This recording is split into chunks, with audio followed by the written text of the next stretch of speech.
Para hadirin hadirat Jamaah Majlis Maulid wa Ta'lim Riyadhul Jannah, monggo sareng-sareng dengan khusyuk kita dengarkan mau'izah hasanah sekaligus majelis ta'lim yang akan disampaikan oleh panjenenganipun guru kita Ki Haji Abdul Khaliq Hasan, pengasuh Pondok Pesantren Al-Amanah Tambak Beras Jombang. Kepada beliau waktu dan tempat kami persilakan. Sallallahu alaihi Nabi Muhammad.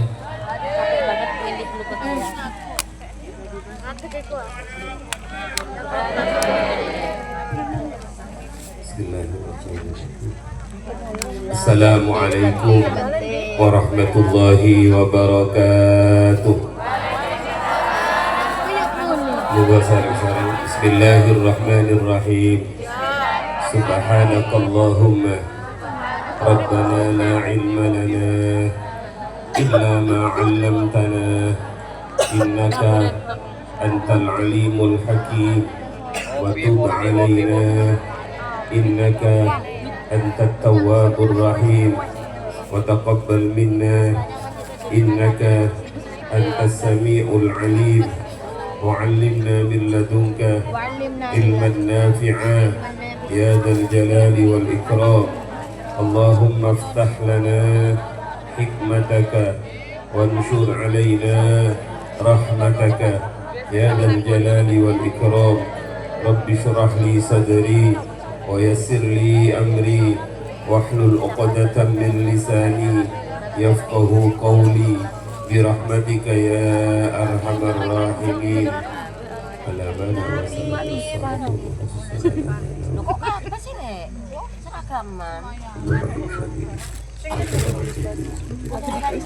Al-Fatihah. A'udzubillahi minasyaitonir rajim. Bismillahirrahmanirrahim. Alhamdulillahi rabbil alamin arrahmanir rahim maliki yaumiddin iyyaka na'budu wa iyyaka nasta'in ihdinas siratal mustaqim siratal ladzina an'amta 'alaihim ghairil maghdubi 'alaihim waladdallin amin. Bismillah, alhamdulillah, wassalatu wassalamu ala rasulillah sayyidina wa habibina wa syafi'ina wa qurrati a'yunina Muhammadin ibni Abdillah wa ala alihi wa ashabihi wa mawalah. Fala hawla wa la quwata illa billah, amma ba'du. Faqad qala ta'ala fi kitabihil karim, a'udhu billahi minasy syaithanir rajim. Qad aflaha man tazakka wa dzakara isma rabbih fasalla. Al-Karim Ibn Al-Karim Romoki Haji Rafiul Hamid Gus Ibrahim Sayyidil Habib Abdul Rahman bin Hashim Barabah Habib Taufik, para habaib, para kiai ingkang sanget kula mulyakaken, mugi-mugi sedaya Allah paring umur panjang ingkang barokah, Allah paring sehat wal afiat. Kula kangen sekali pada majelis ini, tapi karena waktu minta maaf yang banyak ya. Semakin tua semakin sibuk Bapak-bapak. Jadi makanya benar ta'allamu qabla an tasayyadu, belajar sebelum kalian tua, sebab kalau tua semakin tidak punya waktu. Makanya begitu kalau ditimbali, pulau menggali, Google Map hanya sekitar 3 jam dari Jombang Bismillahirrahmanirrahim. Pulau mengalihkan HP malam ini adalah hari terakhir di bulan Syawal. Karenanya pulau nerusakan nopo yang didawahkan oleh Al-Karim Ibn Al-Karim Raboyai Rafiq Yunatungipun Kampung. Pulau teringat nopo yang beliau sampaikan, ya arhamar rahimin, ya arhamar rahimin, ya arhamar rahimin. Iku penulisipun Sayyidul Habib Abdullah bin Husain bin Tahir, tempatipun di Masilak Hadramaut. Alhamdulillah kula saged ziarah teng makamipun sebanyak 4 kali. Yang terakhir kula pengin ziarah banjir. Iku yang nulis kitab Sulam Taufik, yang nulis syair ziarah kubur niku. Kula diceritai kalih keluarganipun teng makom niku. bahwa rumah beliau saat ini dijadikan perpustakaan. Itu suatu malam ini namanya karomah, bukan usah diperdebatkan. Sebab saat ini dia itu kadang-kadang kepintaran saya mengkritik. Suatu saat di malam hari rumah beliau yang serba putih niku mumbul. Semua orang semasih niku ningali rumah niku mumbul dalam arti hakiki atau mumbul dalam arti majasi niku boten. Tapi kemudian keesokan harinya tokoh-tokoh masyarakat niku sami-sami sowan kepada Sayyidul Habib Abdullah bin Husain bin Tahir menanyakan tentang perihal mumbulnya rumahnya. Kemudian beliau tersenyum sambil berkata, tidak usah diperhatikan, kalaupun itu terjadi bagi saya tidak masalah. Alhamdulillah terjadi, nggak terjadi juga nggak masalah. Tapi yang perlu kalian ketahui bahwa tidak ada satu tekel pun, tidak ada satu jengkal pun di rumah yang saya tempati itu yang tidak pernah saya duduki untuk khatmil Quran. Jadi semua tempat serumah itu modelen mulai dari lantai 1 sampai lantai 2 sampai lantai 3 itu semuanya pernah diduduki oleh beliau dan dibuat khatmil Quran. Makanya kalau ingin niru kados ngeten niki walaupun tidak sampai setiap tempat barangkali kamar, ruangan sama-sama pernah dibacain khatmil Quran. Kalau khawatir kawan-kawan hafid, kawan-kawan yang sholawatan niki biasanya orang disolawati terus ini pengeruh kamar ini gak tahu disolawati gak mumbul-mumbul kamarnya, mumbul desanya orang. Makanya menurut kula nggih boten napa-napa ngeten niki sae syiar shalawat, tapi kula yakin hakul yakin panjenengan juga akan membacakan Al-Qur'an dan shalawat pada rumah masing-masing. Iku yang pertama. Ingkang nomor kalih teng Hadramaut niku juga wonten daerah namanya Shibam. Napa Pak? Shibam. Kula pernah diantar kali anak kula ketika mau sowan ke Quraidah melewati Shibam. Shibam niku masuk dalam daftar UNESCO karena di Shibam niku ada keajaiban dunia. Ada gedung-gedung pencakar langit yang tingginya 30 meter lebih. Tapi anehnya rumah-rumah itu, gedung-gedung itu sama sekali tidak memakai semen. Jadi pakai tanah liat. Niki yang disebut kemudian keajaiban dunia. Kalau kita punya namanya Borobudur. Bukan masalah niki yang ingin saya ceritakan para rawuh. Tapi di Shibam niku pada abad ke-18 pernah ada seorang qadhi, seorang hakim yang nganggur selama 20 tahun. Jadi beliau menjadi hakim di Shibam, tapi selama 20 tahun itu tidak ada konflik yang terjadi di masyarakat Shibam.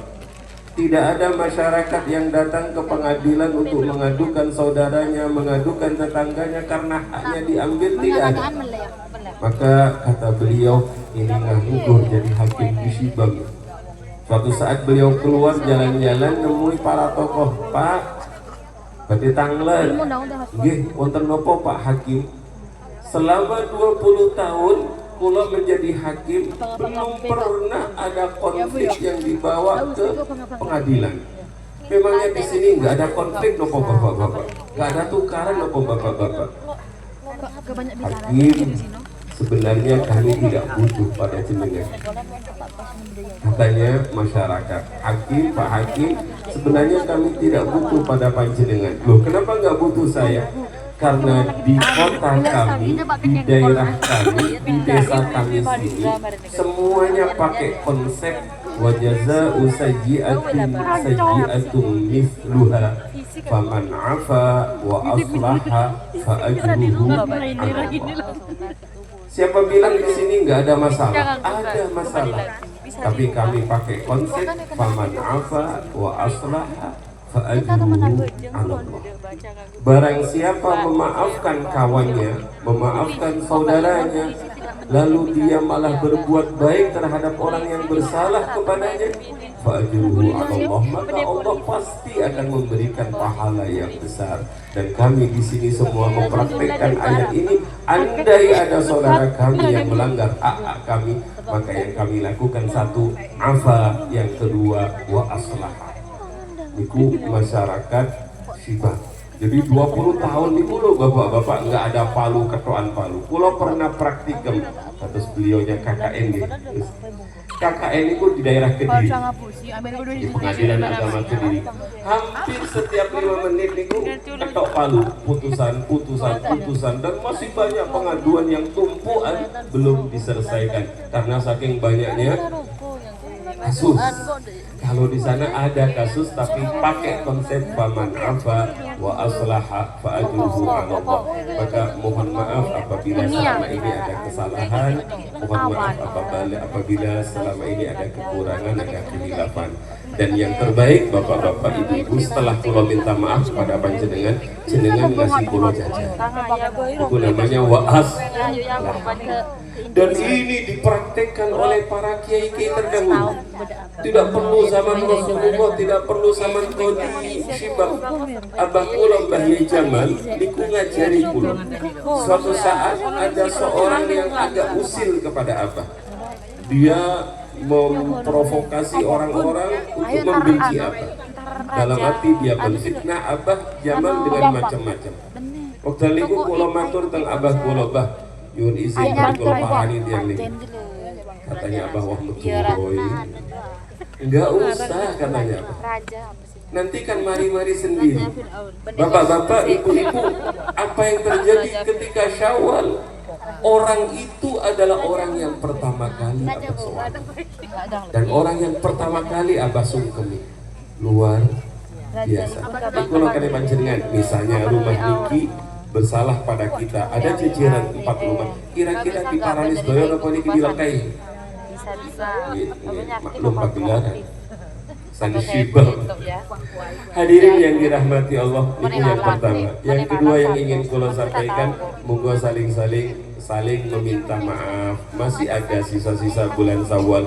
Kadang-kadang ayah gengsi minta maaf sama anak, suami gengsi minta maaf sama istri mau minta maaf sama suami.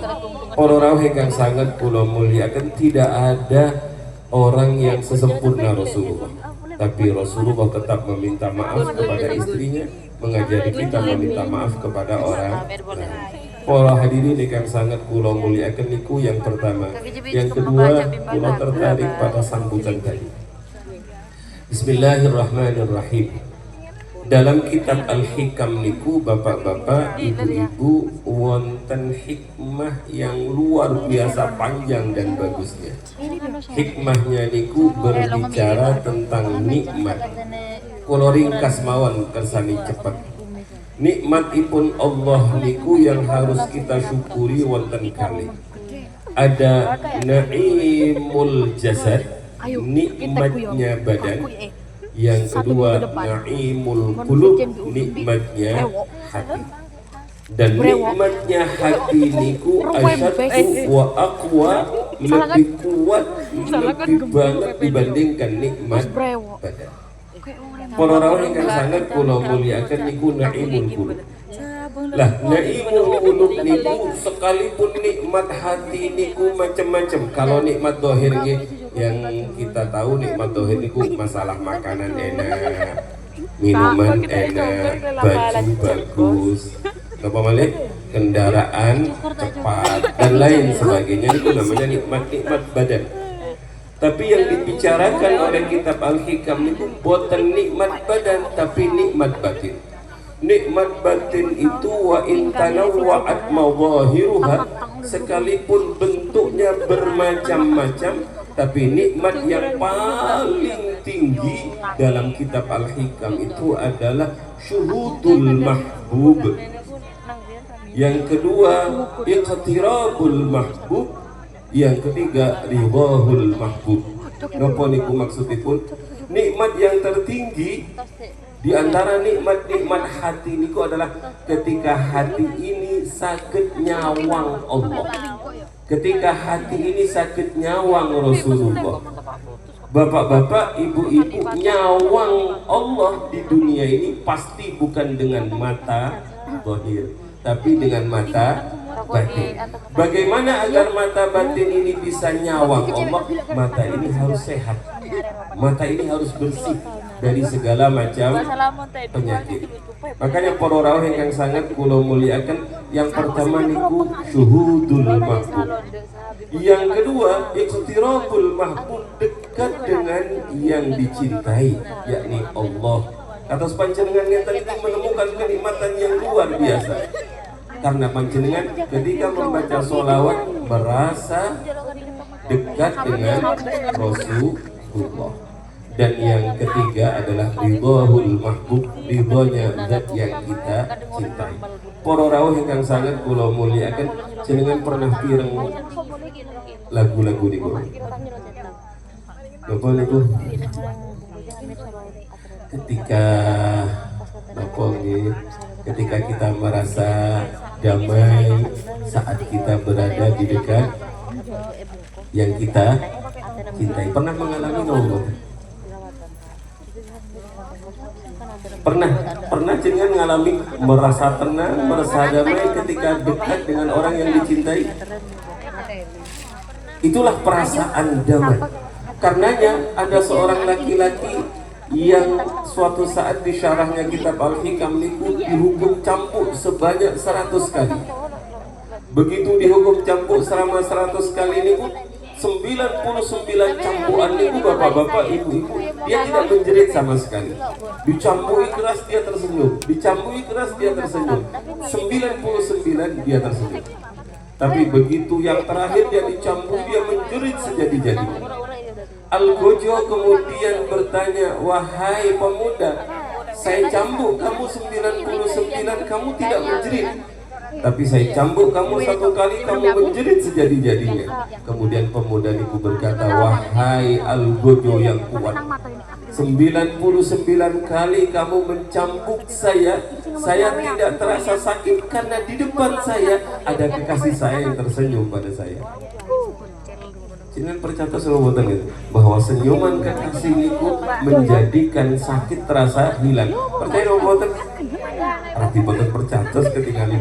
Kalau naikkan lagi kisahnya dalam surat Yusuf niku wonten cerita ada perempuan-perempuan falamma sami'at makrihinna arsalat ilaihinna wa a'tadat lahunna muttaka'an wa atat kulla wahidatin minhunna sikina wa qalat ikhruj 'alayhinna falamma ra'aynahu akbarnahu wa qatta'na aydiyahunna wa qulna hasya lillah ma hadha bashara in hadha illa malakun karim.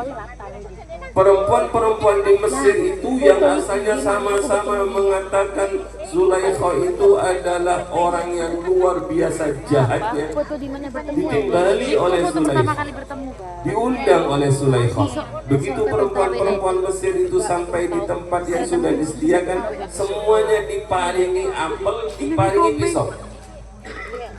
Tengah-tengah mereka sedang ngoncei apel itu loh para bapak, para ibu. Tiba-tiba Zulaikha yang cerdas itu mengatakan, Yusuf, sini nak. Keluarlah Yusuf dari pintu gleng, bapak-bapak itu. Begitu mereka perempuan-perempuan itu sama-sama matanya tertuju pada Yusuf, apa yang terjadi? Waqatta'a aydiyahunna. Mereka semua ngiris-ngirisi jari-jarinya. Qatta'an itu tidak qata'ah. Kalau qata' itu mutus sekali, tapi kalau qata'an itu mutus-mutus kados panjenengan ngiris berambang.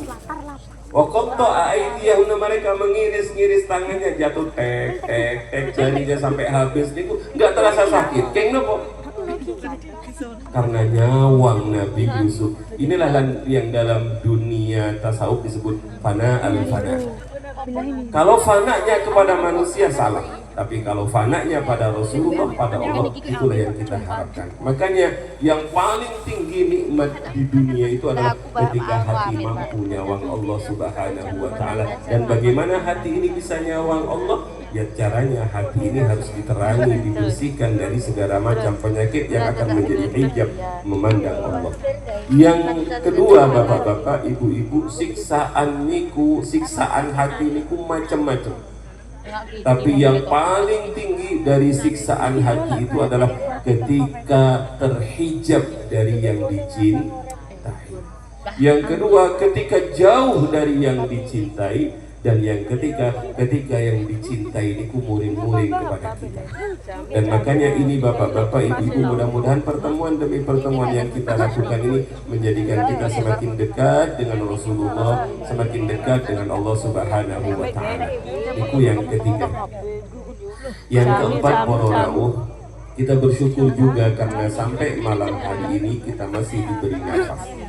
Nafas yang Allah titipkan kepada kita ini adalah jauharatun la qimatalah. Imamuna Al-Ghazali pernah dawuh, inna kulla nafasin min anfasika jauharatun la qimatalah. Sesungguhnya setiap nafas dari hembusan-hembusan nafas kalian itu adalah permata yang tak ternilai tingginya harga. Kemudian pensyarah dari dawuhnya Imam Al-Ghazali ini membuat sebuah cerita yang luar biasa indahnya. Ada seorang nelayan, bapak-bapak, ibu-ibu, nelayan niki miskin, nelayan niki fakir. Suatu saat ketika dia menjala ikan di laut, pulang dari laut itu dia mendapatkan hasil tangkapan yang lumayan banyak. Ikan besar mampu dihasilkan. Separuh diberikan kepada tetangga kanan kiri dan separuh diberikan kepada istri untuk dimasak.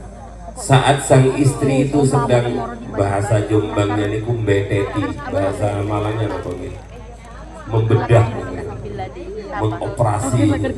Mbeteti ngoten niku, tiba-tiba sang istri niku jerit, "Bapak, ada apa sayang? Lihat Bapak, ada batu kecil di perut ikan ini." Begitu batu ini dibersihkan mengkilau bapak-bapak. Akhirnya batu ini dibawa ke tukang emas, ke tukang intan. Begitu sampai di toko, "Pak, saya mau tanya apa ini?" Orang-orang di sana pada zaman itu jujur-jujur bapak-bapak. Kata pemilik toko intan itu, "Waduh Mas, ini intan berlian yang sangat istimewa. Sudah Pak, saya jual ke sampean. Maaf, sekalipun emas saya ini saya kumpulkan, toko ini saya jual, tidak sebanding dengan nilai intan ini. Maaf Mas, saya nggak mampu beli intan ini, tapi tak ajak sampean ke bos saya." Kira-kira kalau ditawarkan ke toko emas Malang berapa? Tutu intan, tutu apa-apa, iki batu, iki kerikil. Wis tak tuku ae 1 juta wis. Kanca dhewe wis. Tapi jujur-jujur bapak-bapak, nggak dipucui, dibawa ke atasannya, dibawa ke bosnya, bosnya bilang, "Maaf, saya nggak punya dana untuk membeli ini." Dibawa ke bosnya lagi, dibawa ke bosnya lagi, sampai pada akhirnya tidak satupun orang yang mampu membeli intan ini, karena ini adalah intan yang sangat jarang dan ini satu-satunya. Intan ini hanya bisa dimiliki oleh raja. Akhirnya diserahkan intan itu kepada Raja Paduka Raja. Ini intan tidak ada yang bisa membeli, katanya hanya panjenengan yang berhak mendapatkan ini. Kata Paduka Raja, raja yang bijaksana itu, "Oh ya, memang tidak boleh ini dimiliki oleh siapapun. Ini milik kerajaan dan ini milik saya. Sebagai balasan atas kejujuran kamu, besok kamu saya persilahkan masuk ke Baitul Mal. Kamu ambil berapapun uang yang ingin kamu ambil. Tapi waktunya terbatas, mulai jam 8 pagi sampai jam 4 sore. Siap? Siap Paduka Raja." Malamnya boten saged tilem bapak-bapak. Tetangga kanan kirinya dikasih tahu, "Besok sampean bantu saya bawa pikulan, sampean bawa geledek." Kenapa? Karena saya diberi kebebasan oleh raja untuk mengambil harta sebanyak-banyaknya dari Baitul Mal. Berangkatlah mereka semua dengan surat perjanjian yang distempel oleh raja bahwa apapun yang mau diambil silahkan, hanya batas waktunya jam 8 sampai jam 4 sore. Bapak-bapak, ibu-ibu, begitu di depan Baitul Mal itu dijaga oleh para penjaga yang gagah-gagah, yang tidak bisa kompromi, yang tidak boleh satu orang pun masuk ke Baitul Mal itu tanpa ada surat stempel raja. Begitu dikasih tahu, penjaga itu bilang silahkan kamu masuk. Ingat, waktunya hanya jam 8 sampai jam 4. Masuklah bapak-bapak, ibu-ibu, nelayan jujur ini ke dalam Baitul Mal. Apa yang terjadi? Begitu pintu dibuka, gemerlap emas batangan. Boteng namung USD bu, boteng namung Mas Antam, emas batangan itu tumpuk-tumpuan. Padahal ruang penyimpanan harta itu panjang dan lebar. Akhirnya dia berjalan setapak demi setapak, kanan kiri semuanya dipenuhi dengan harta yang luar biasa banyaknya. 1 jam nggak terasa. Jadi kadang-kadang orang itu diajak melihat-lihat jam aja, diajak melihat-lihat emas saja, betul saya dibelikan, betul walaupun sama wenang ibu. Diajak tentu emas, betul saya tumpasakan, itu pun semua. Berjalan 1 jam nggak terasa, terus ke belakang, belum ada satupun yang diambil. Padahal di depan Baitul Mal itu sudah menunggu saudara-saudaranya, tetangga-tetangganya bawa pikulan, bawa geledek. Karena dia terhipnotis oleh kemewahan-kemewahan yang ada di dalam ruangan itu. Akhirnya jam 12 dia sampai di tengah-tengah Baitul Mal itu, belum ada satupun yang diambil. Dia tertarik, pokoknya saya harus sampai ke ujung sana. Berjalan terus sampai bapak. Jam 1 dilewati, jam 2 dilewati, begitu jam 3 dia kecapean. Karena sudah 2 hari nggak tidur, tadi malam dia mengumpulkan orang-orang untuk menyusun strategi bagaimana ngusung harta yang banyak. Akhirnya dia bilang, waktu tidak kuat, tak tidur sebentar saja, sak seliutan. Terus 10 kali panjenengan kan sering ngoten nih, tak tidur sak seliutan kok tak bangun sholat tahajud. Kadang-kadang di sak seliutan temen, kadang-kadang tertidurlah dia sampai jam 3:30. Begitu dia melihat jam 3:30, dia baru sadar, aduh sudah tinggal setengah jam, tapi masih ada pojokan sana yang kayaknya lebih indah. Sudah tak selesaikan aja sekalian. Berangkat dia sampai akhir pojok dari Baitul Mal itu jam 4. Begitu jam 4 bapak-bapak, dia belum sempat ngambil apa-apa. Kalau terusannya belum sempat ngambil apa-apa. Akhirnya penjaga-penjaga yang dari luar niku masuk merangsek, kemudian 4 orang memegang tangannya, mendorong dari belakang, ngusir keluar. Jawabannya nelayan, aku turun ngambil nopo-nopo, sudah habis waktunya. Masa gak boleh pak ngambil setengah? Gak bisa, habis waktunya karena ketatnya penjaganya.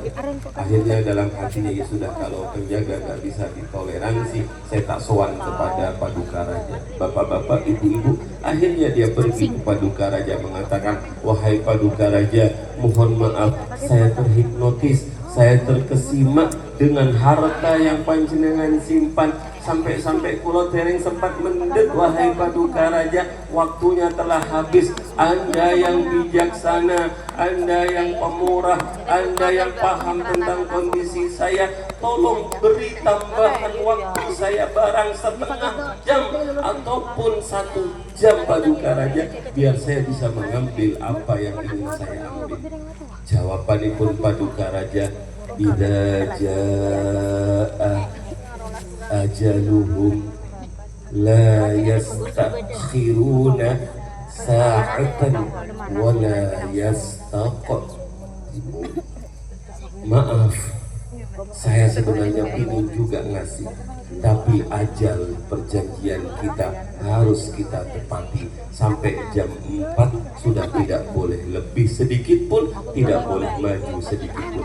Ini adalah gambaran dunia yang sedang kita jalani. Kadang-kadang kita terkicau, terpengaruh, terperana, terpesona dengan gambar-gambar yang sangat indah. Tahu-tahu sudah idza jaa ajaluhum la yastakhiruna sa'atan wa la yastaqdimun.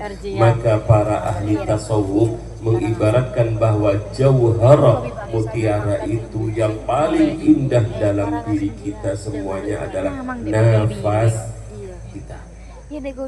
Seandainya nafas ini bisa dibeli, maka tetangga, kalau punya tetangga namanya Michael Hartono, pemilik pabrik jarum, pemilik Bank BCA, putus toko Semarang gitu, yang kemarin wafat itu. Andai dia bisa membeli nafas, maka pasti dia akan membeli nafas untuk bisa ada perpanjangan nafas.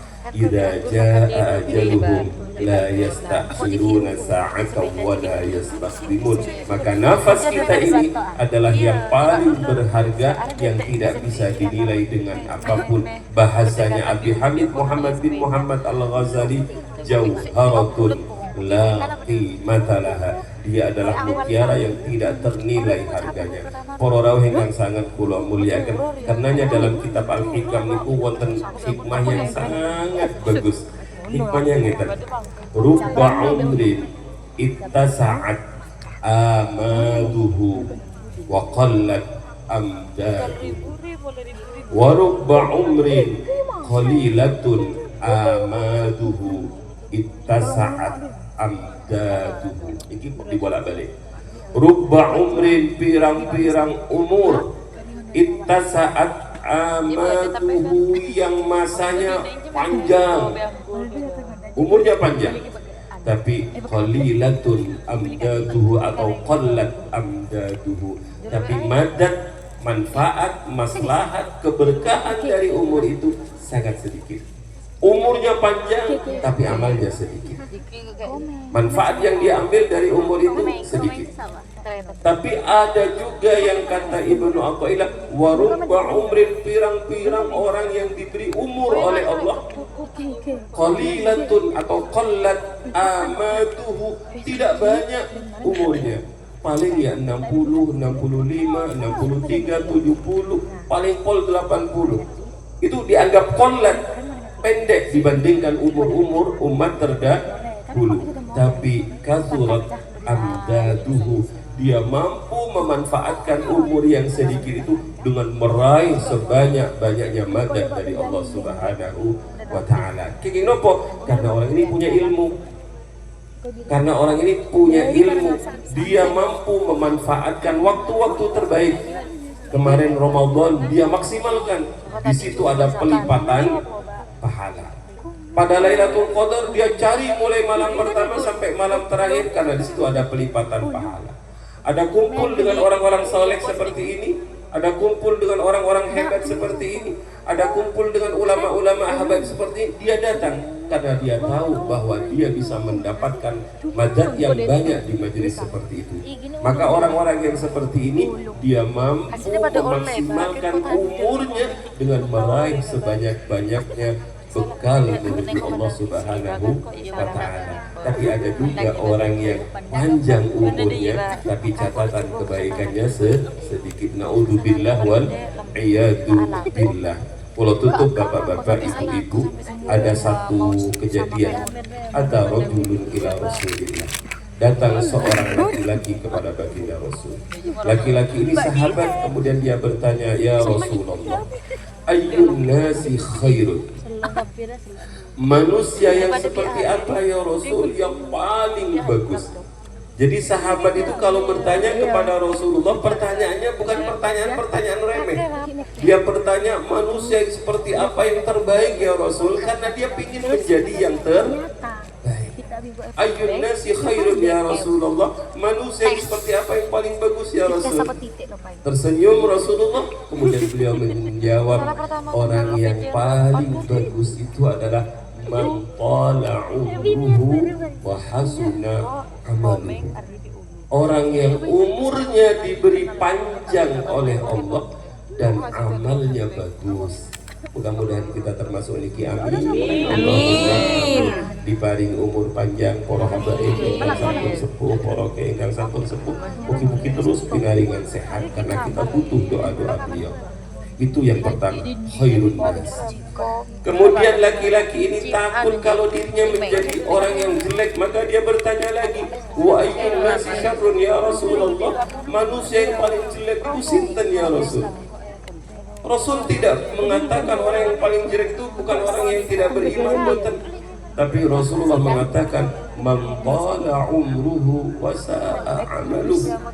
Orang yang oleh Allah diberi kesempatan umur panjang, mutiara yang hebat panjang, tapi dia tidak menggunakan kesempatan umurnya itu dengan kebaikan, justru dia menuruti hawa nafsunya, justru dia menuruti ajakan syaitannya. Para rawuh yang sangat kula muliakan, iki renungan yang mari bersama-sama kita syukuri bahwa kita sampai saat ini masih diberi nafas oleh Allah Subhanahu wa taala. Yang penting katanya Habib Profesor Pak Kures, kula manggilipun Bapak Kures karena anak kula mun dokter niku, beliau mengatakan kalau kamu bangun tidur masih bisa bangun sendiri, tidak perlu dibangunkan oleh dokter.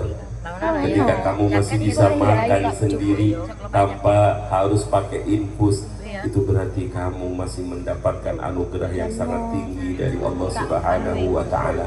Kalau tutup bapak-bapak, ibu-ibu, Mbah Yai Jamal, Mbah Yai Rahim, para guru kita, Mbah Yai kita niku ada satu amalan yang kula kali panjenengan harus berlatih, yang disebut dengan hifdzul anfas wa dzikrul anfas.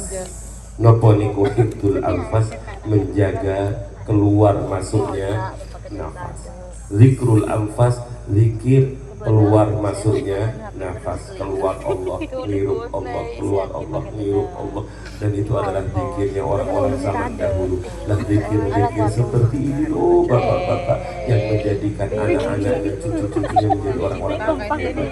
Jadi kehebatan seseorang itu karena dia aba'uhum sulaha, bapaknya, mbahnya, leluhurnya adalah orang-orang yang soleh.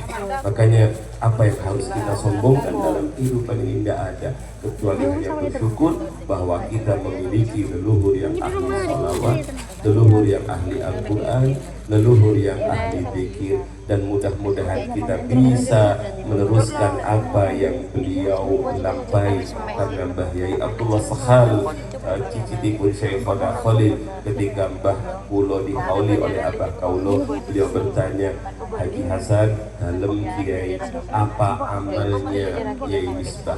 Apa amalnya Mbah Yai Misbah? Mbah niku seneng sedekah, Mbah niku seneng nolong fakir miskin, Mbah niku kalau ada orang meninggal paling depan, bahkan dia yang membiayai. Itu kamu terus. Jadi bapak-bapak, ibu-ibu, berbaktinya anak terhadap orang tua itu seperti yang beliau lampai hari ini, yang Gus Ibrahim lampai hari ini, dan saudara-saudaranya lampai hari ini, meneruskan apa yang telah dilakukan oleh leluhur-leluhurnya. Mugi-mugi kalau kali panjenengan dianugerai oleh Allah anak-anak ingkang soleh, anak-anak ingkang soleh. Sebagai penutup, kalau ingin paling ijazah purun nopo boten? Leres nggih, purun nggih. Yang purun alhamdulillah, yang boten purun nggih pingaken mawon. Pada tanggal 2 Syawal kula sowan ke Mbah Yai Mu'tamarah. Mbah Yai Mu'tamarah itu putrinya Mbah Wahab yang hari ini paling sepuh. Kula sowan, kula sungkem kepada beliau. Beliau di atas kursi roda, tapi beliau sehat karena beliau adalah orang yang ahli maus Quran, orang yang ahli maus sholawat. Kemudian setelah banyak beliau bercerita, cerita yang ingin kula sampaikan dari ijazah pada panjenengan sekalian. Beliau bercerita gini. Nah, dulu Abah Mbah Wahab kalau ke sini, ke rumah saya ini, beliau duduk di kursi ini. Kursinya ini kurang goyang-goyang. Tangannya Abah itu pasti nepuk-nepuk pinggirnya kursi, paham Ibu? Nepuk-nepuk. Yang keluar dari lisannya adalah sholawat. Bermacam sholawat beliau baca. Lalu ketika saya datang ke sampingnya Abah, katanya Mbah Yai Mu'tamarah, Tiba-tiba abah itu matur ngeten, boten kula tambahi, boten kula kurangi. Persis yang kula dengar dari Mbah Nyai Muktamarah putrinya Mbah Nyai Wahab. Nah, nanti kalau awak-awakan ini bangun dari kubur, sudah tidak ada yang bisa nolong kita kecuali Rasulullah Sallallahu Alaihi Wasallam. Karenanya ajari anak-anakmu sholawat, ajari anak-anakmu senang gemar membaca sholawat. Inilah yang dilakukan oleh Mbah Nyai Rahim, menjadikan masyarakat senang sholawat. Karena tidak ada yang bisa nolong kita kecuali Rasulullah. Dawuh yang terakhir dari Mbah Wahab kepada Mbah Nyai Muktamarah itu lebih keras, bapak-bapak. Kula tidak kurangi, kula tidak tambahi. Ojo medit-medit nang sholawat. Kurangi sareng-sareng. Ojo medit-medit nang sholawat. Ojo medit-medit nang sholawat. Artinya sebanyak-banyaklah membaca sholawat. Dan memang kalau teliti, orang-orang hebat, orang-orang yang mulia dan memiliki keturunan-keturunan yang mulia, rata-rata semuanya adalah ahli sholawat. Mbah Nyai Rahim, guru besar kita, yang panutan kita. Abah kula Mbah Nyai Jamal niku pengamal dalail, ahli sholawat. Kula pernah tanya kepada Abah Jamal, Abah sakit bangun pondok sebagus niki, sebanyak ini, modalnya saking pundi, Mbah? Jawabannya Abah, sholawat. Jadi sholawat, semuanya sholawat. Maka bapak-bapak, ibu-ibu, kula tidak khawatir panjenengan niki semuanya adalah kekasih-kekasih Rasulullah, pecinta-pecinta Rasulullah. Tapi pesannya Mbah Wahab jangan berhenti pada kita. Apa tadi bapak-bapak? Anak-anak kita jadikan jamaah Riyadul Jannah Junior. Walaupun nanti setengah mainan sudah tilam teng iki boten napa-napa dibektamawon. Biar sudah biasa mendengarkan sholat. Yang terakhir, ijazah yang terakhir, kula niki dipasrai menjadi pengurus Jatman. Mbah Yai Halwani pas Ramadan niku telepon kawula.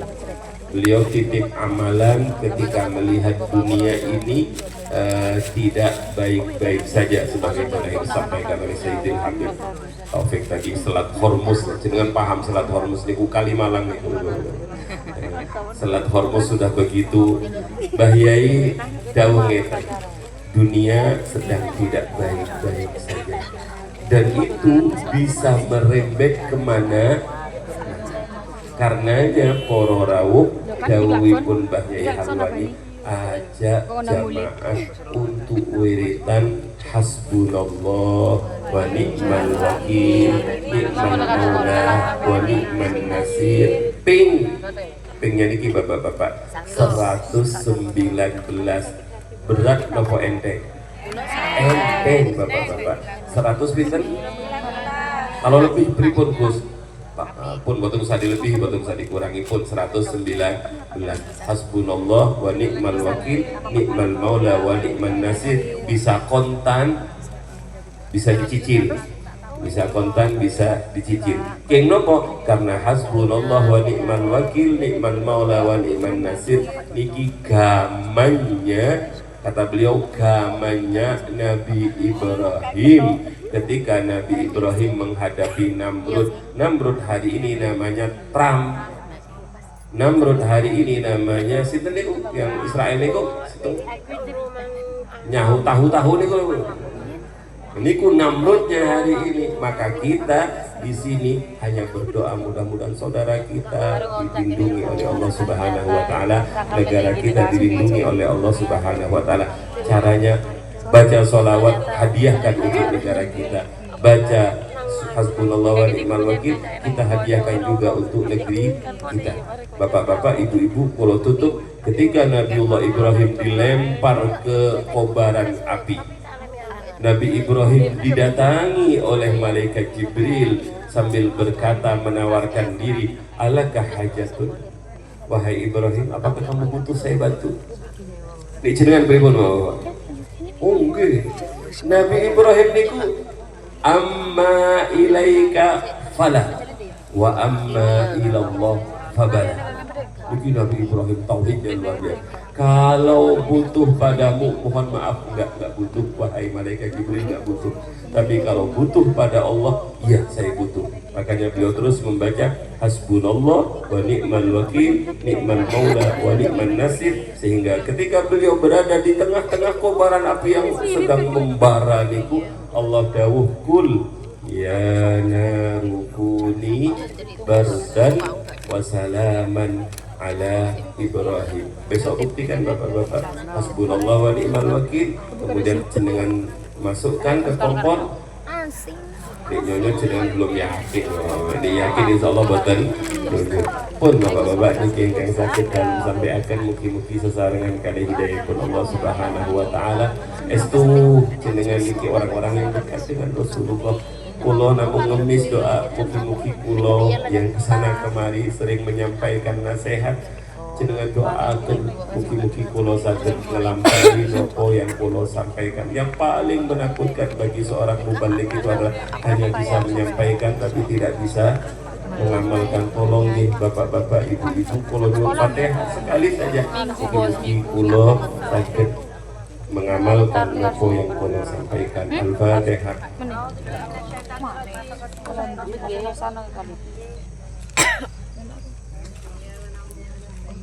Untuk seluruh khadimul majlis sedoyonipun, para kiai, para habaib, para pengurus di berbagai tingkatan, mugi-mugi semakin dekat dengan Rasulullah dan diberikan kesempatan oleh Allah untuk bisa memandang wajah baginda Rasul.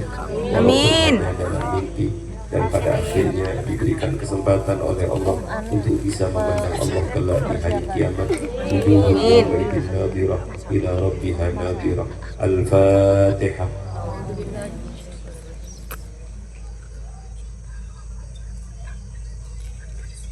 Nyuwun agungipun pangapunten. Wassalamualaikum warahmatullahi wabarakatuh.